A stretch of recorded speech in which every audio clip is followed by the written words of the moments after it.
Year 2022, and on my way to work, I listen to Spotify.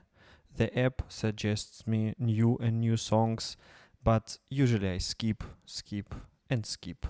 But suddenly, I hear a song that I don't want to skip. Moreover, I realize that I found a real masterpiece that sounds like this.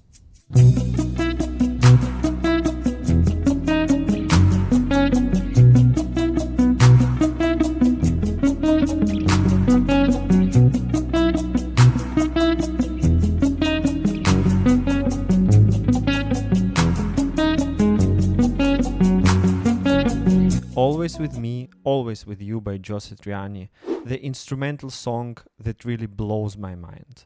And most of the people on the internet that speak about this song actually analyze the lead part and the phrasing of Joe. It's really nice, but today I want to talk about the other part, the rhythm part, and about the chord progression itself. If we take away the picking pattern, then the chord progression sounds like this.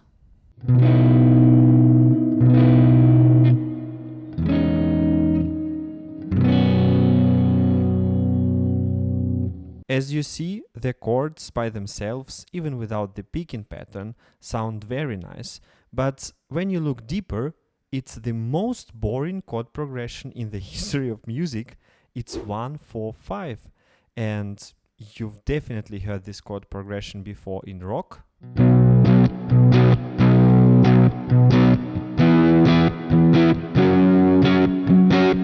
Or for example in blues.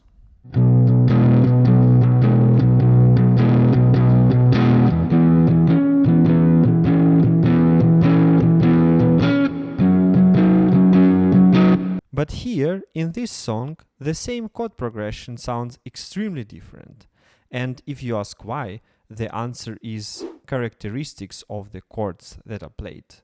So the chord progression is, as I said, 1-4-5 in B major. That means it's B, E, and F sharp. And let's take the first chord, B. So instead of normal B, B major, that sounds like this. Joe Satriani takes the interesting voicing of the B and adds 11 to it. So basically it's B add 11, or if we speak normally, he adds the fourth of the chord, which is in that case E. So as you see, it sounds different and it sounds very math rock-like, brings the complexity to the B major chord.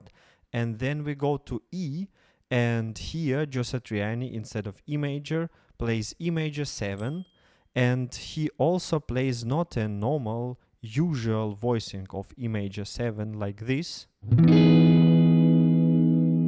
or like this. Instead of that, Joe Satriani plays the E major variation with an open string that sounds like this.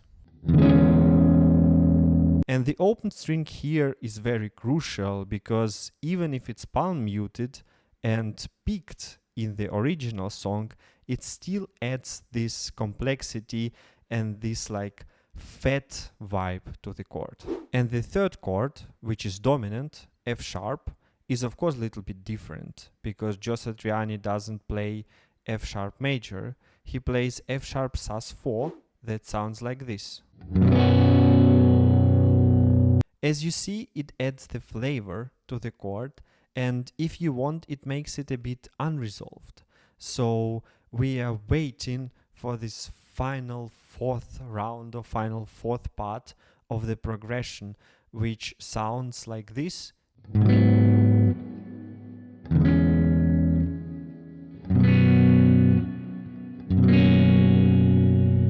So here we see that Satriani starts with G sharp, which is the sixth.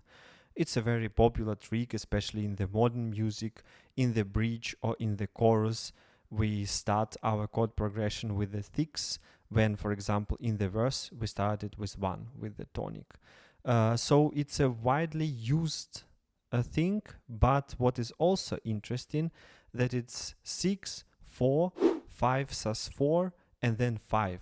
And this 5 sus4 to 5 also adds its own atmosphere to it. So it makes the unresolved 5 sus4 to a resolved 5. Listen to this.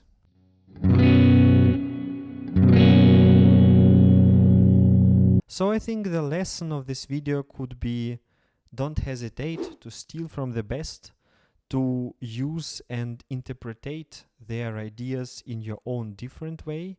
And of course, if you like this video, then hit subscribe button. Have a nice day.